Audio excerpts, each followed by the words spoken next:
Please continue. Anything you'd like to share with the class? Living out my dream of being a teacher.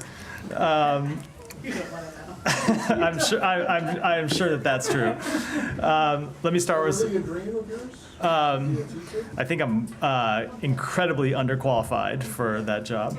Let me start with some opening comments before we turn to questions. First, the United States welcomes today's historic agreement between the Republic of Mauritius and the United Kingdom on the status of the Chagos Archipelago. The United States has strongly supported negotiations every step of the way as the two countries have negotiated over the past 2 years. It's a win for diplomacy to see a successful outcome of this effort between two U.S. partners after more than a dozen rounds of talks. The agreement will secure the future of our joint U.S.-UK military facility on Diego Garcia, which plays a vital role in U.S. efforts to establish regional and global security, respond to crises, and counter some of the most challenging security threats of our time. The treaty between Mauritius and the UK also addresses wrongs of the past and demonstrates the commitment of both parties to support the welfare of Chagosians. Mauritius will now be free to implement a resettlement program on the islands of the Chagos Archipelago, other than Diego Garcia, and the UK will capitalize a new trust fund as well as separately provide other support for the benefit of Chagosians. The agreement also will open up expanded cooperation between the two Commonwealth partners, who will partner on infrastructure and economic development, environmental protection, maritime security, combating illegal fishing, irregular migration, and drug and people trafficking within the Chagos Archipelago, with the shared objective of securing and protecting one of the world's most important marine environments. By settling all outstanding issues between Mauritius and the United Kingdom, today's agreement reflects the power of diplomacy to solve long-standing challenges and further invigorates our shared commitment to a free and open Indo-Pacific region. And I would just note that Secretary Blinken discussed this a number of times in recent weeks with officials from both Mauritius and the United Kingdom, including on our trip to the United Kingdom 3 weeks ago, including in conversations with Foreign Secretary Lamy last week in New York, and another conversation this week, as well as a conversation with the Prime Minister of Mauritius last week, a phone conversation while the Secretary was in New York at the UN General Assembly, so especially welcomes this agreement. Next, turning to our efforts to provide assistance to U.S. citizens who wish to depart Lebanon. As I said yesterday, we are working 24/7 to help provide U.S. citizens in Lebanon with as many options as possible to depart. We know that not all of them wish to leave, but our goal is to provide as many options as we can to make sure all of them are safe. First, we are working with U.S. airlines to block seats for U.S. citizens. We are also working to... With U.S. airlines? With airlines. Sorry. We are working with airlines to block seats for U.S. citizens. Excuse me. We are also working to increase the commercial capacity by organizing additional flights. In the past week, we have made over 1,400 seats available on flights out of Lebanon, and many seats do remain available. In addition, as I announced yesterday, we are organizing additional flights to allow more U.S. citizens and their eligible family members to depart Lebanon now. A second flight departed Beirut this morning with 134 passengers on it, bringing the total number of American citizens and their immediate family members who have departed on these flights to 250. And while we don't know the total number of U.S. citizens who have left via the seats we have made available on commercial flights, we do know that a high percentage of those seats have been filled. As I said at the top, we do recognize that a number of American citizens do not wish to leave. They have family members in Lebanon, and many of them are dual citizens, have lived there for a number of years. So we are also offering loans to U.S. citizens who may wish to stay in Lebanon, but want to instead relocate to a safer destination inside Lebanon. Americans in Lebanon should visit the embassy website or travel.state.gov to fill out our intake form so we can ensure that they are aware of all of the options available to them. And we urge Americans to take advantage of these options now while it is still safe to do so. That? Yes. Matt. Well, I have a question on Diego Garcia, but I'll let that wait until the end because I want to start with Sure. Lebanon. So, first of all, when you say that 250 total Americans have or I just want to make sure those are all American citizens And not immediate their- family members. who may or may not be Americans. Is that right? Yes, correct. May or may not be American citizens. It's so- 250. Of that 250, some of them are American citizens, some of them are their immediate family members who are also eligible for departure. Okay, and there is no distinction between, they can, even if they're not a citizen, if they're a parent or If they're an eligible child, immediate family member, they can they can depart get these on, flights. and these are the flights that you guys have organized. Correct. That are not on Middle East Airlines. Correct. Okay, so you're probably aware that later this afternoon, there's going to be a news conference in Michigan with the Arab American group is organizing it. They say, at least, that they're going to announce a class action lawsuit against the U.S. government, but in particular the State Department for not doing enough. Now, the suit hasn't been filed, and yet, at least that I know of, and even after it's filed, I know that you were just going to defer to the Justice Department. But in terms of the complaint, the broader complaint that appears to be being raised, do you think that you've done enough to help? So you're right. First of all, let me say that I wouldn't comment on a lawsuit, but I'm happy to talk about the efforts that we have provided to help American citizens get out of the country. First, I do want to note that we have been advising American citizens to leave for months now. Lebanon has been a level 4 travel country for months. We have been telling Americans that the security situation was unstable and that they should leave via commercial options while it is safe to do so. We know that a number of American citizens did leave over the past few months, but of course there are thousands and thousands who didn't leave and decided to stay, and some for very good reasons. Some we know have family members, and as I said, aren't going to want to depart Lebanon under any circumstances, but we have been advising people to leave via commercial options while they still could. Over the past week, as the security situation got more tense and as a number of commercial airlines that were flying out of Beirut as recently as the last 10 days or so started to cancel their flights, we then started identifying these other options to get American citizens out. The first thing we did, as I said, was to make seats available on Middle East Airlines, which is the only remaining commercial carrier flying out of Lebanon. And a number of American citizens have left via those flights. You haven't? Do you I don't have a number. As I said, we don't ever have perfect fidelity on the Americans that actually show up for those flights because it's via a commercial carrier. But we've been told by the carrier that a high percentage of the seats that they've set aside are being filled. But we just don't have an exact number. But it is in the hundreds. In addition, to supplement the seats available on Middle East Airways, we started yesterday organizing our own flights. And we had a flight with 300 seats available yesterday, and around 120 people went out on it. We had another flight with 300 seats available today, and a little over 130 people went out on it. We're going to continue to organize those flights as long as the security situation is challenging, as long as there aren't sufficient commercial options available, and as long as there's demand. So what we have tried to do is be responsive to the situation as it changes. So when there were ample commercial flights available, we were urging American citizens to take them. When the number of commercial flights shrunk, we first worked with the remaining carrier to make seats available. And when we found that there were still more American citizens that wanted to leave, we organized our own flights, and we'll continue to do everything that we can to help American citizens who want to leave get out safely. Okay. One of the other complaints that's been raised is that the cost of a seat on one of these planes, particularly on Middle East Airlines, is just exorbitant. People can't afford it.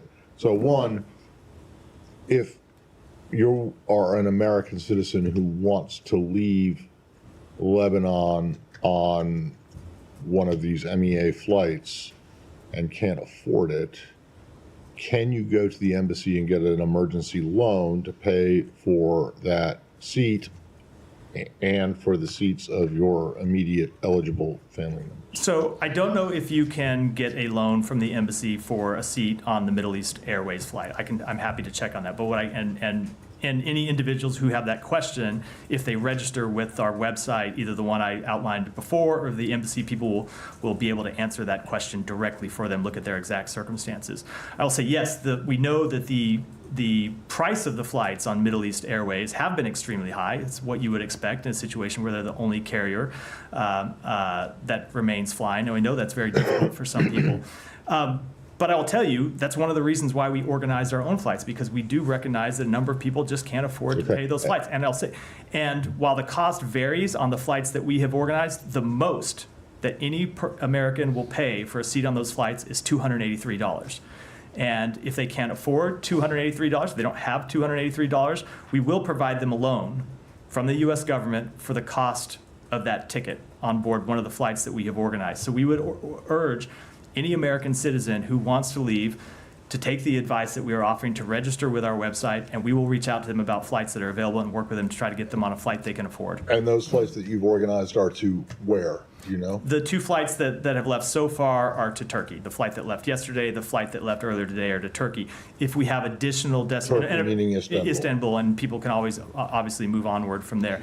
If we make flights available to additional destinations, I will update you after those flights have taken place. Last one, extremely briefly, just you said at the very top you made 1,400 or arranged for 1,400 seats available. Those are on MEA, right? Correct. The 14, Correct. And then on top. Okay. Right. Thank you. Yep. All right. Thanks, Matt. Just to take a step back, American officials, including from this building, had in previous months expressed doubts and concerns that Israel could sustain military engagements on two fronts, in Gaza and in the north. Has that assessment changed? No, it certainly hasn't changed. I mean, if you look at our assessment was, I will say, a little more complex than that. It was not just that they would have a tough time sustaining a major military operation in Gaza and a major military operation in the north. It's also that additional escalation in the north was potentially destabilizing on the West Bank, and they would ultimately find themselves in a number of different confrontations. So that continues to be our assessment, that the longer conflict goes on, the risk you have of additional conflicts breaking out, and that is, puts the Israeli security services in an extremely stretched situation. Without betraying the confidence of diplomatic conversations, does the U.S. have a clear picture of Israel's goals in the north in terms of how long they might stretch in time or geography? We have discussed those goals with them, but obviously it's, I think, appropriate for them to speak to them publicly, not us. Okay, and vis-a-vis Iran, similarly, without getting into what they might be targeting or what kinds of operations may be considered, does the U.S. have clarity on what Israel is considering doing, especially because steps that they've taken in the past have come with little advance notice and nonetheless require the U.S. to engage on the deterrence or defensive front thereafter? Sorry. We are having ongoing conversations with them about the options that they are considering, but I'm going to keep everything about those conversations private.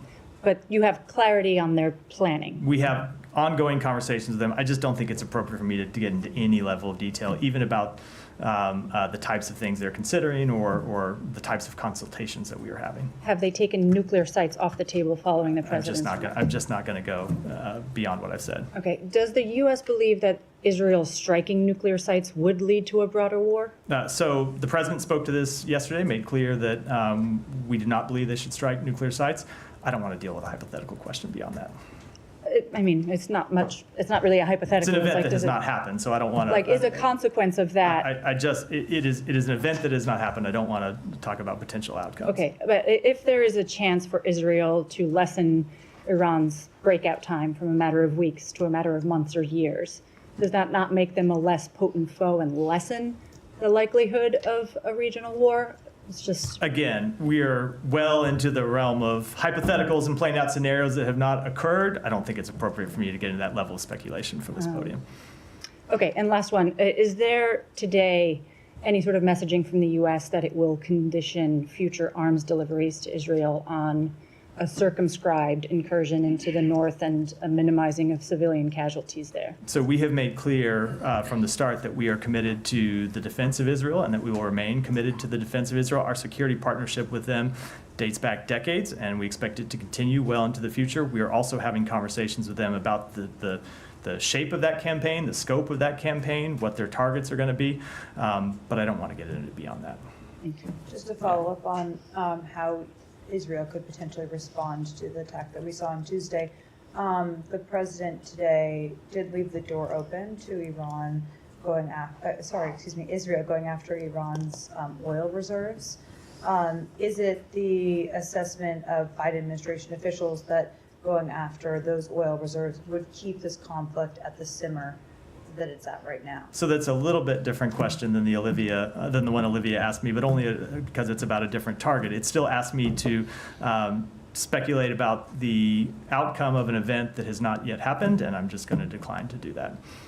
But certainly there must be a reason that the president feels that one action would be okay and another action would not be. So can you just help us understand the thinking of that? So I'm not going. It would require me to get into a number of conversations that we have been having over the past 48 hours with our Israeli counterparts, and that we continue to have. And I'm not going to do that from here. Okay. Same area, a slightly different topic. Lebanese foreign minister told CNN today or yesterday that Hassan Nasrallah, before he was killed, had actually agreed to the 21-day ceasefire that the U.S. had been putting together last week. Is that accurate? So I can't speak to whether he ever agreed to it and told somebody inside Lebanon. Obviously, that could be something that happened that we wouldn't be aware of. I can tell you that if that's true, it was never communicated to us in any way, shape, or form. And you guys Secretary Blinken met with Lebanese officials. He did. We were having a number of... And specifically discussed this 21-day ceasefire. We were having a number of conversations with Lebanese officials as well as with others in the region, and I can tell you at no time was it ever communicated to us that Hezbollah had accepted a ceasefire. But they were giving you confidence that they might, but it wasn't necessarily from Nasrallah? So we were having a number of diplomatic engagements to talk about the proposals that we were going to put forward. Right. I think all of the parties were well aware of the proposals that we were going to put forward, but at no time in those conversations did we get a message that Hezbollah had agreed or was going to agree to it. Or Nasrallah himself? Yeah, or Nasrallah himself. Well, I mean, that one and the same. I wanted to come back to sort of the situation on the ground in Lebanon. So obviously these American citizens seeking the flights out, they're being caused to flee by these Israeli actions. You've talked about what the Israelis have said to the U.S. about limited incursions into southern Lebanon. But we've sort of seen there is a ground operation, and there's also an aerial operation with a lot of bombing going on in Beirut. How do you kind of characterize what Israel is doing? Is this a full-scale war against Lebanon as a state? It seems to be broader than just these limited incursions and targeted bombings to take out Hezbollah leaders. So they continue to target Hezbollah leaders and target Hezbollah officials and Hezbollah militants, and all of their strikes, at least as far as we are aware, and if there are strikes of targeting other officials inside Lebanon, we'd certainly welcome that information. But nothing that we have seen as of yet leads us to conclude that they are doing anything other than targeting a terrorist organization, Hezbollah, that had launched strikes and was continuing to launch strikes against Israel, including in the last few days. So everything that the Israeli, all the elements of the Israeli operation within what you just said those have the green light from the U.S. Like, we're okay with this. Doesn't go beyond, I guess, red lines is not a word we like to use. It's not to speak to any one individual strike, because it is not like we are sitting and approving individual strikes, but we do approve of the Israeli government defending itself and defending its people from a terrorist organization that has continued to, that began this conflict with them on October 8th, forced tens of thousands of people to flee their homes, also has been a destabilizing force in Lebanon. We do support them taking military action to bring those terrorists to justice. But the position last week when you were calling for a 3-week ceasefire is that there's no longer a call for a ceasefire? We do ultimately want to see a ceasefire and a diplomatic resolution, but we do think it's appropriate that Israel at this point is bringing terrorists to justice and trying to push and launching these limited incursions, what at least at this point are limited incursions, to try and push Hezbollah back from the border. But this is having the impact of sending civilians who have no connection to Hezbollah, Americans, to leave. So, don't you have a little more concern that this is the escalatory action that you were warning against? We are, of course, absolutely concerned about the humanitarian effects of this conflict. We are concerned about the effects on American citizens, thousands of whom live in Lebanon. We are concerned about the effects on innocent Lebanese civilians who live in Lebanon and are now caught in the middle of a conflict that they had nothing to do with. It's why we are ultimately working for a diplomatic resolution, something that we had been working to for some time. It's why we're continuing to support humanitarian assistance for the Lebanese people. It's why we're organizing the Ways to Depart Lebanon that I spoke to at the beginning of this briefing. But ultimately, you do have a security situation that was untenable for Israel. And by the way, it's a security situation that was untenable for Lebanese civilians in southern Lebanon who had been forced to flee their homes too. So Israel at this point has launched what they have described, and we're going to watch and see, but what they have described as limited incursions across the border to try and push Hezbollah back so 1701 can ultimately be implemented. We're going to see how that unfolds over the coming days. Ultimately, our goal is a diplomatic resolution, and where we want to see this go is UN Security Council 1701, which was adopted some years ago and has never been fully implemented, so you have security on both sides of the border and the ability for Lebanese and Israeli civilians to return to their homes. Right, but you talk about a diplomatic solution, but what's going on at the moment is a war, right? How long is Israel does Israel need to continue those operations, or how long is it okay for them to keep this kind of level of attacks up? So a conflict is by its nature dynamic, and I think it's impossible to know and it's impossible to predict what the outcome of the fighting that's going on in southern Lebanon is going to be over the next few days. I can tell you that all of us here are very cognizant of the long history of Israel launching what at the time were described as limited operations across the Lebanese border that have turned into something much different, that have turned into full-scale wars and then at times occupation. Right. And we're going to continue to work. We're going to watch what happens over the next few days. And ultimately, our position has not changed, which we want to see a diplomatic resolution, but we do want to see Hezbollah's capabilities degraded. Do they have an end game? Do the Israelis have an end game in your view? The Israelis will have to speak to that question, not me. When you say the next few days, though, Matt, do you indicate that the U.S. believes that these incursions into southern Lebanon will be finished in the next few days? No, I'm not Why are you speaking. saying I'm not that? speaking to that at all. My next briefing is on Monday. I'm happy to come back and take the question on Monday. But look, we're watching this. We are watching this. It goes to the point I was making in answer to Simon's question, which is they have described these as limited incursions across the border with very targeted objectives, which is to clear out Hezbollah infrastructure. But so that's how they've described it. That's what we're watching happening right now. But we're also very aware of the long history of limited operations turning into something else. I'm not going to prejudge what's going to happen. We don't know what's going to happen. I dare say the Israelis probably don't know what's going to happen at this point. We're going to watch. Saeed, hold on, relax. We're going to watch as this unfolds, and we'll make our assessments as in real time as they occur. And you guys doesn't know how long this will take. I don't think if you asked Israel, they could tell you how long. It is the nature of a conflict that it is dynamic, right?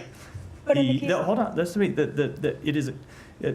Unpredictable things happen in conflicts. The enemy responds in a way oftentimes that you don't expect. This isn't to prejudge any possible outcome. It's just to say it's a fluid and dynamic situation. And I think all of us ought to be cautious in pretending to say that we know exactly how it's going to roll out. But in the case of Gaza, which was not that long ago, Matt, you were pressing the Israelis to articulate a plan or a vision for governance for what comes next. Are you doing that the same in the north or no? We are having very detailed conversations with them about that. I would never read my unwillingness to talk about those conversations publicly to mean that we are not having them privately. You said maybe the Israelis don't know what's going to happen. Is it okay for a country with using U.S. weapons to go into a conflict with no You are way out? completely misinterpreting what I'm saying. When I say that they cannot know what's going to happen, the point is that oftentimes when you begin a conflict, you do not know how it's going to go. You should at least have... It's not to say they don't have a plan. It's not to say that they don't have objectives.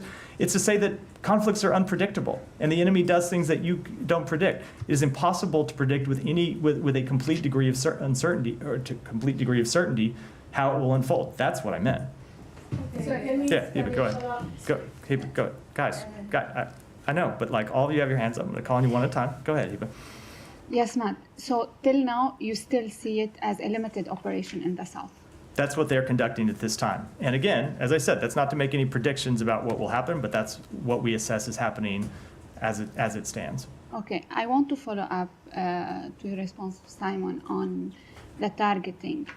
If this targeting is systematic, the manner in which it's conducted suggests that there is no safe place.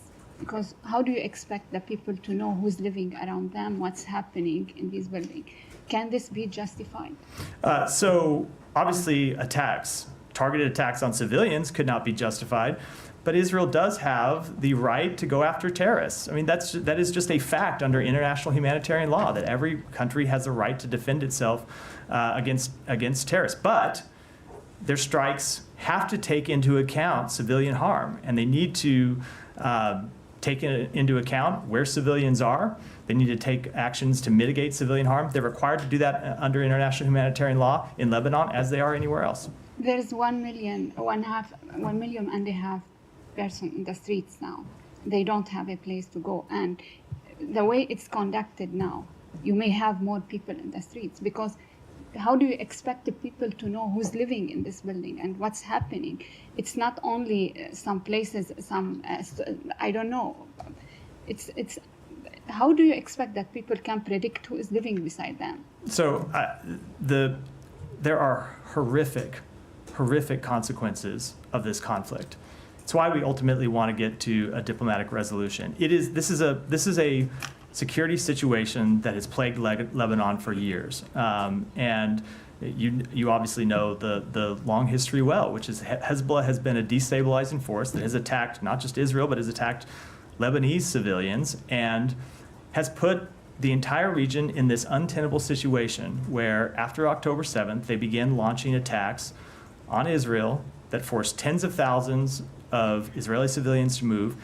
And then Israel responded, and they had this tit-for-tat escalation back and forth that forced tens of thousands of Lebanese to move. So we're absolutely cognizant of the people who have been forced to move over the past week or so. We're also cognizant of the tens of thousands of people on both sides of the border who have had to move over the past year. And so that's why ultimately we want to see a resolution of this conflict where Hezbollah doesn't have the ability to keep sending the region into this spiraling, deteriorating security situation.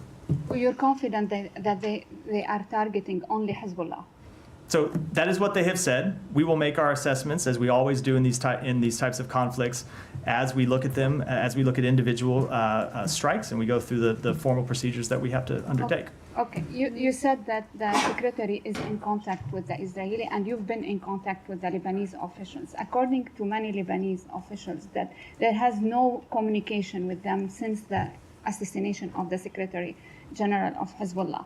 You specifically spoke about the role of the state, the army, and other factors. Can we now conclude that you are waiting to see what unfolds on the ground before making any decisions? What do you mean, any decisions? I mean, who you are in contact with? We have been in contact with a number of Lebanese officials, not just at the State Department, but from across the government. I can't speak to individual conversations here, but that's not accurate to say that we've not been in contact with Lebanese officials. We have been. In the last few days? Yes. Okay, one final question. When today, Kata'ib Hezbollah, after what the president responds to the question on the possibility on attacking the oil sites in Iran, Kata'ib Hezbollah put out a statement: if the energy war starts, the world will lose around 12 billion barrel of oil. And as Kata'ib Hezbollah said before, either everyone enjoys the oil or everyone is deprived. Does that concern you? Again, I'm not going to speak to hypothetical scenarios. We are consulting with Israel about their response, and we're going to keep those consultations private. Saeed. Thank you. Thank you for being patient. Yeah. Just to follow up on, what Kylie said about the Lebanese foreign minister saying that Hezbollah agreed and so on. But I want to ask you about the proposal itself, because we were all there and we thought that something was coming. There was never some sort of a formalized version for the 21 days, correct? What do you mean a formalized? I mean, you know, what, like, what do you mean? You know, planned out and saying this is a No, ceasefire. we made the proposal public, and Public, right. neither of the parties had accepted it when we made it public. But we you were did not- surfacing it in consultation with our allies, the allies that joined the statement. Now, both of the parties were aware that we were going to make the proposal, but neither of them had accepted Right. it when we So- did, and neither of them did. And my question is also on what you said. You know, you say that you support Israel limited incursions and so on. You support this operation, and you're in a way reconciled to the fact that this war could, you know, blow way out of proportions. You know, citing what happened in 1982, an incursion that went on to be an 18-year occupation, and so on. So, which is it? I mean, are you reconciled to this fact, or do you want to push for a diplomatic solution right now? I mean, you know, before things get out of hand. So we do ultimately want to see a diplomatic resolution, but we also think it's appropriate that Israel takes steps to try and deal with what has been an untenable security situation, both for them and for the Lebanese people. Okay. So let me ask you: you know, now that we are really on the brink of maybe a major war, you think that this administration, the Biden administration, missed an opportunity by not rejoining the GCPOA? So if you recall, Saeed, and I assume you were here in 2021 and Yes, of course, 2020. I was, yeah. I wasn't, but I think you were I here was, during I the was here. We were all during, here. during the law, and probably heard from Ned a number of times about this situation. Right. We made clear from day one of this Right. administration that we believe diplomacy is the best way to achieve a solution to Iran's nuclear program. And in 2021 and 2022, there were multiple efforts to return to the JCPOA after the previous administration's catastrophic decision to withdraw from it. We approached that process in good faith. We worked with our allies and partners on it, and ultimately, Iran wasn't serious about the process, and they demonstrated that by walking away from it in 2022. Now, on the issue of the war in Gaza, I mean, you always say Israel's right to defend itself, and that's fine. A sovereign state can defend itself. But also, Israel uses the euphemism or the pretext, whatever you want to call it, of saying that there are human shields and so on. So conceivably, these are not regular. I just missed the pretext of what? And the pretext of continuing its attacks and so on populated neighborhoods and many places, saying that there are militants.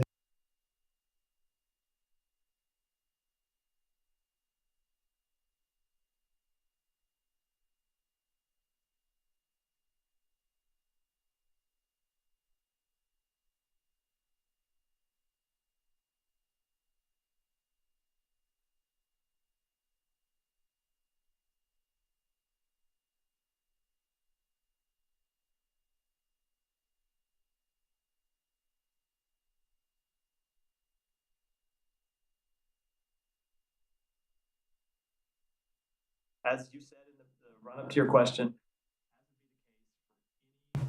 nation facing an ongoing terrorist threat.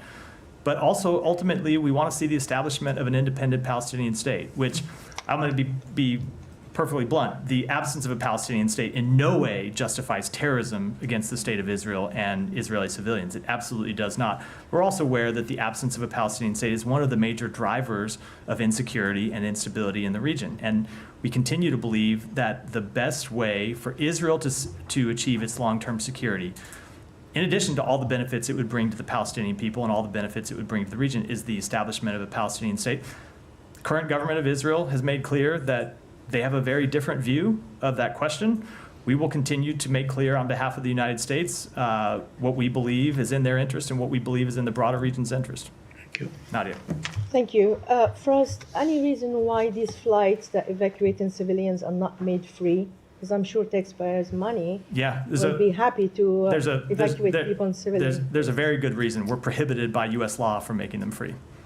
Okay. So I have heard that complaint that we should make them available for free, and I would encourage any American who believes that to contact their congressman and ask to change the law, because we are prohibited by law from making them free. Now, that said, the most that anyone will pay is $283, and I understand that's still a lot. It's only halfway. It's only to Turkey. I understand that that's still a lot of money that some people have, but we will make a loan. We will provide a loan to them so they can go out on that flight. And if you want us to provide free flights, we need to change in the law. We're just not allowed to fundamentally. All right. Hopefully it will change. yesterday I asked you about the 6 first responders who were killed. Today the total number is 97 of people who are trying to help others have been killed.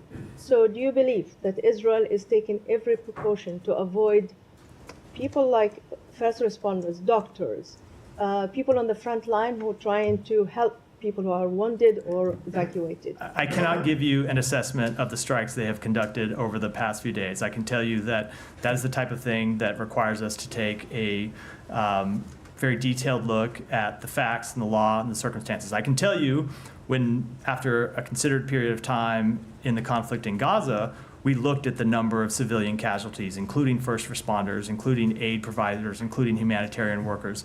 We did find that it was reasonable to assess that Israel had, in certain incidences, violated international humanitarian law. But it takes time to look at the collection of incidents to come to an overall judgment of that nature, let alone a specific judgment on any one strike. Okay, Lebanese health minister said today that Israel accusing Lebanon of hiding rockets in hospital is pure propaganda.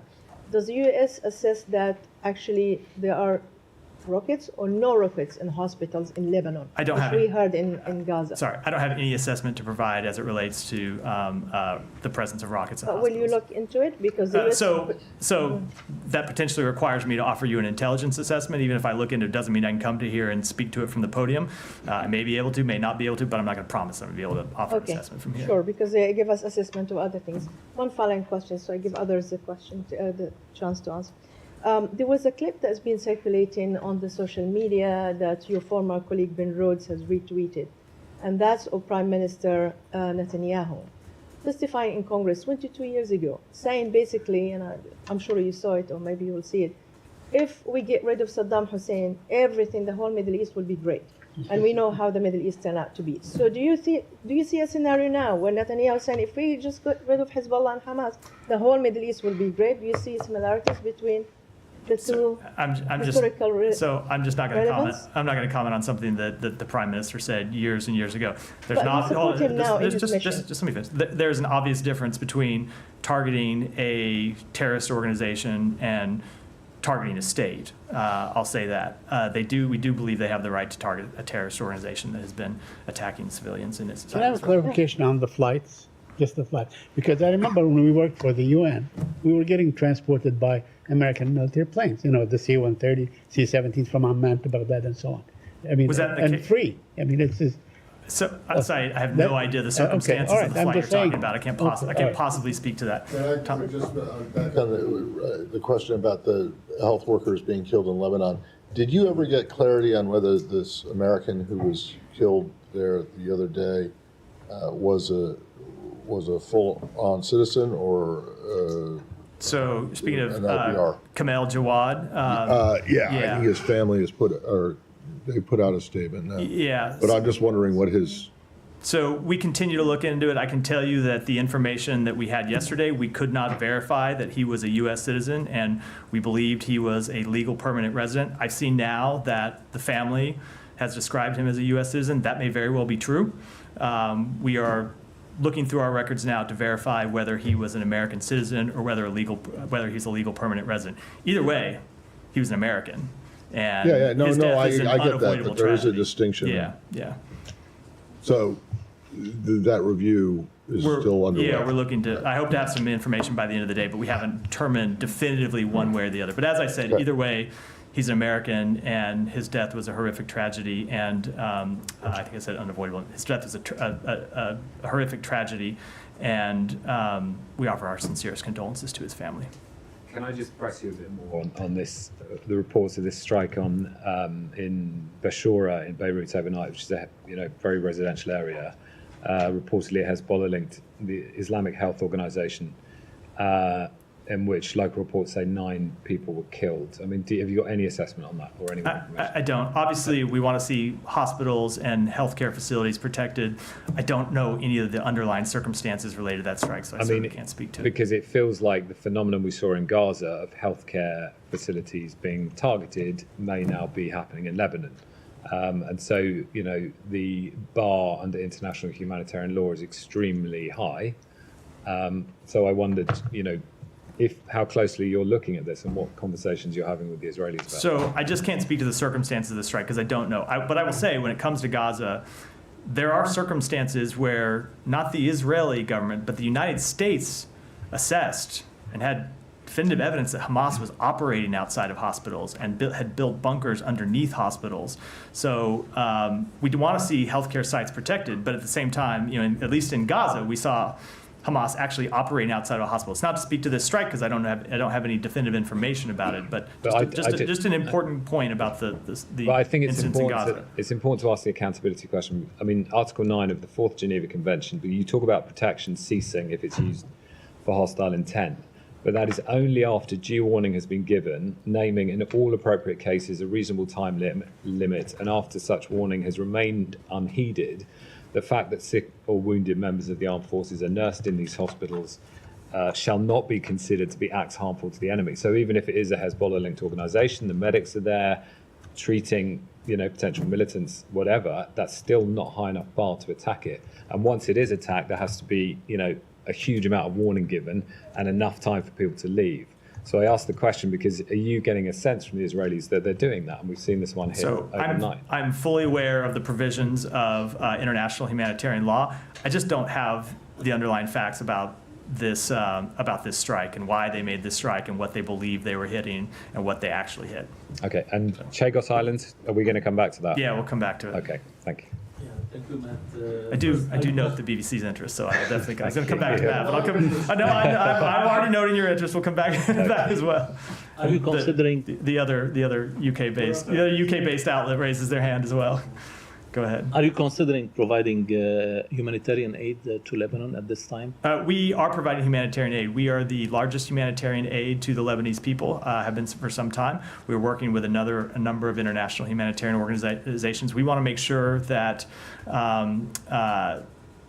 there is enough aid to make it to the Lebanese people, and if we need to look at additional investments, we will of course do that. And regarding the Lebanese army, are you considering to providing them with the arms and the munitions to empower them to implement UN Security Council resolutions 1701 and 1559? So we have supported the Lebanese armed forces for some time. I don't have any additional announcements. And on the presidential elections, are you pressing the Lebanese leaders to elect a new president at this time? We have made clear for some time that we think the Lebanese government needs to overcome the dysfunction in the system.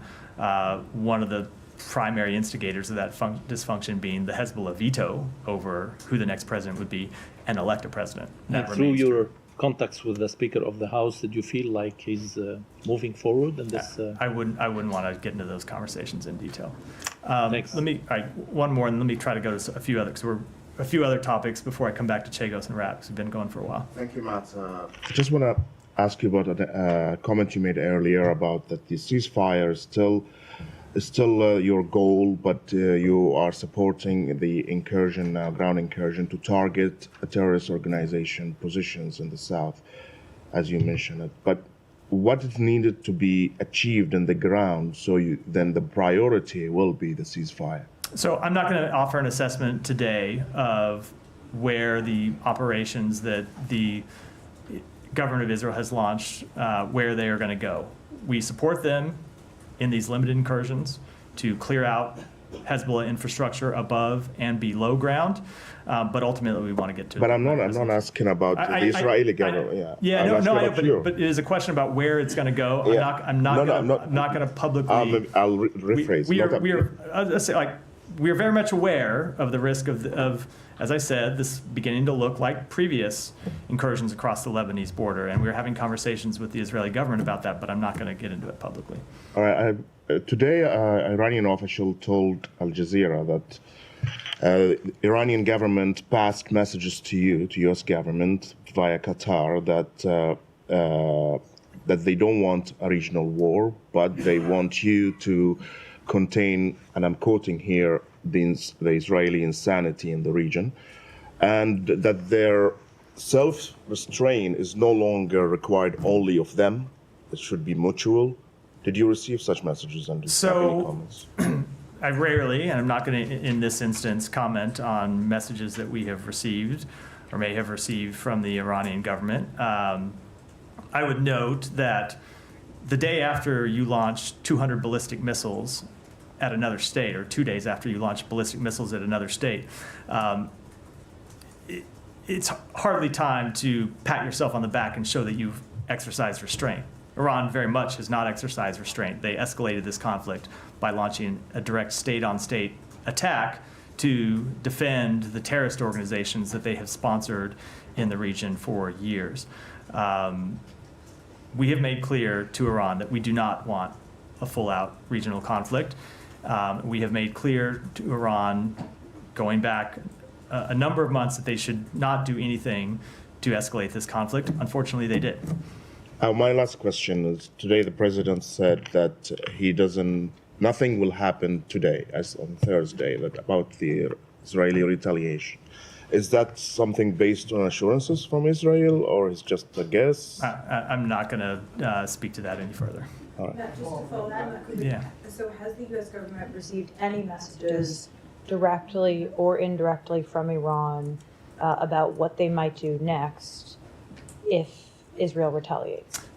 We often receive messages from them. I'm not going to comment on the detail. I'm not going to comment on any messages we might have received, let alone what the contents of those would be.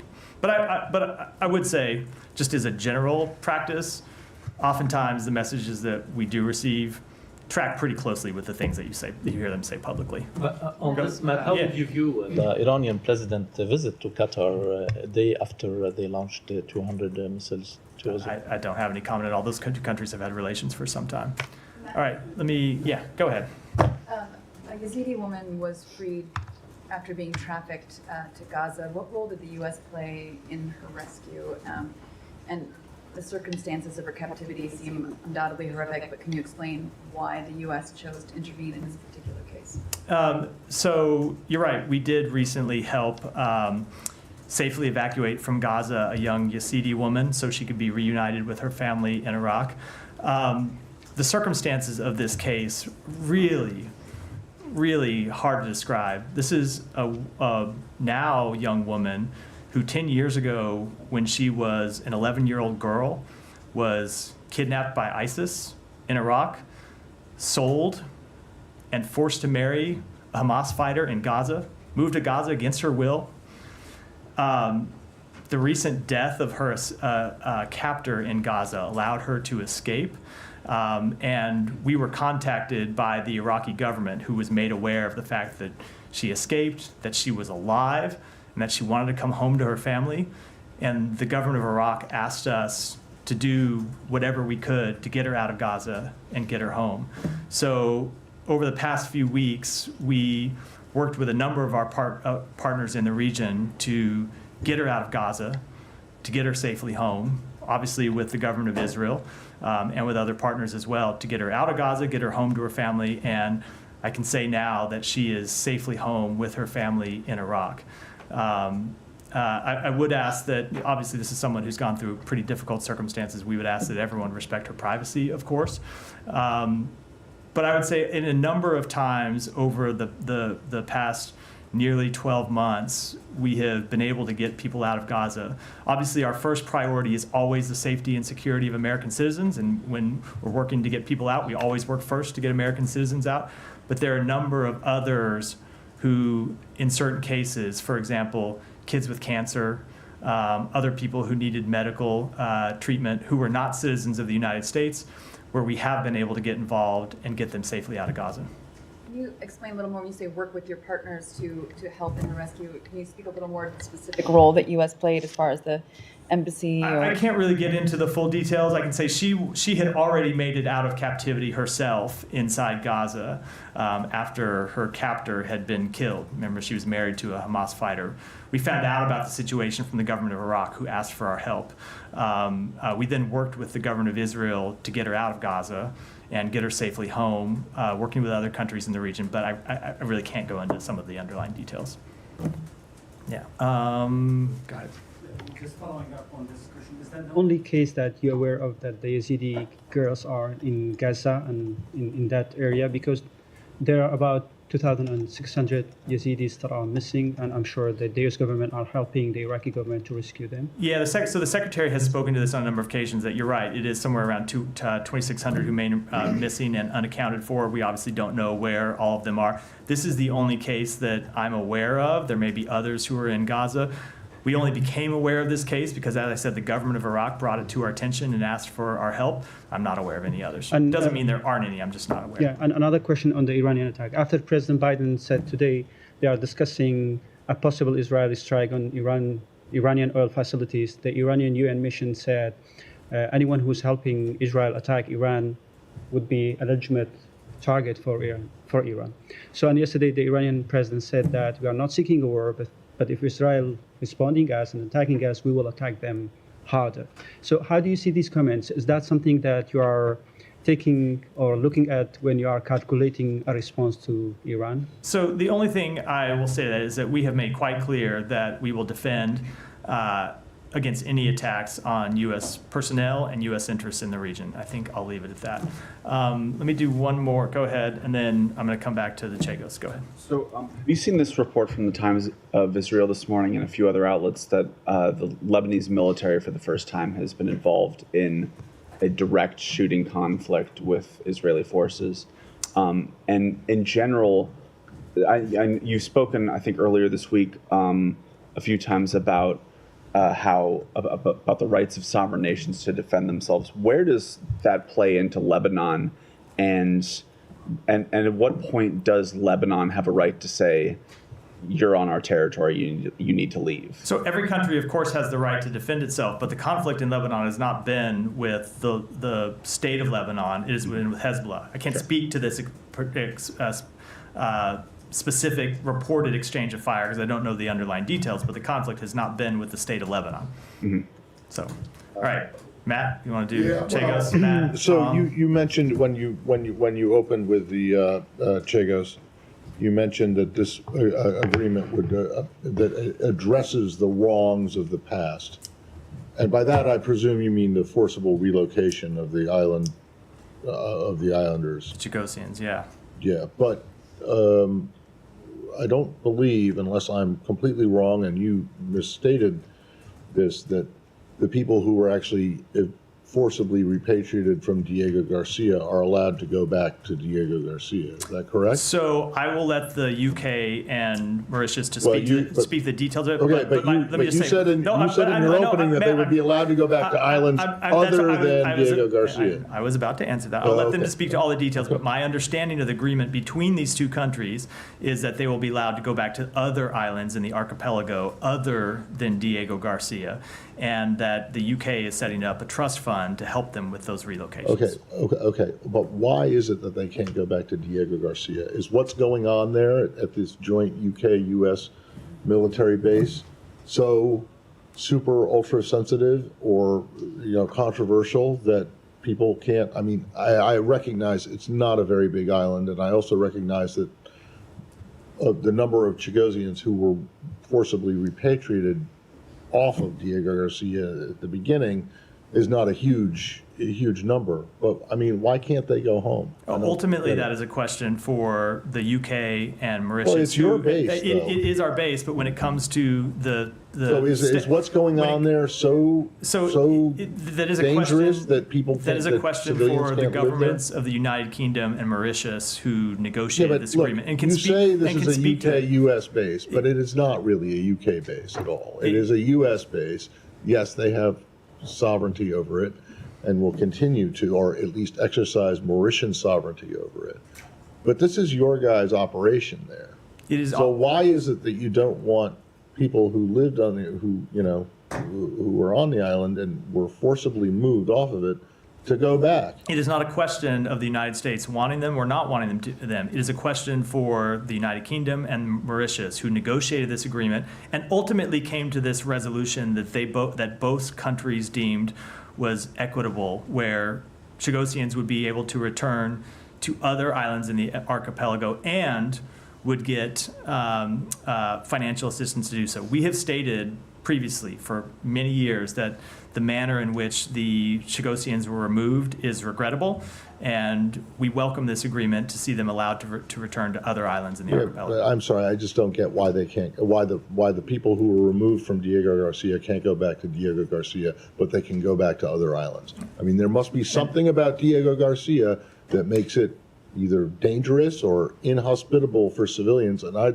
just think that people should know what that is. Look, obviously we have a base there, but when it comes to this exact question, it really is a question for those other two governments.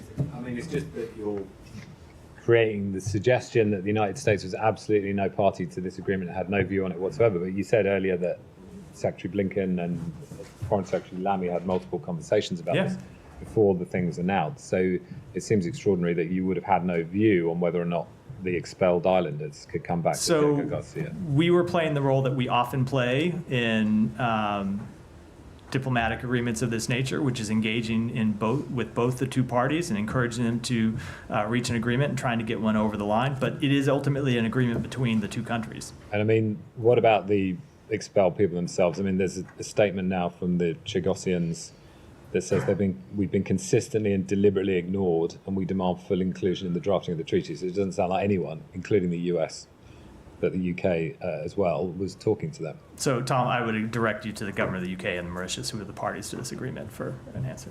Yeah.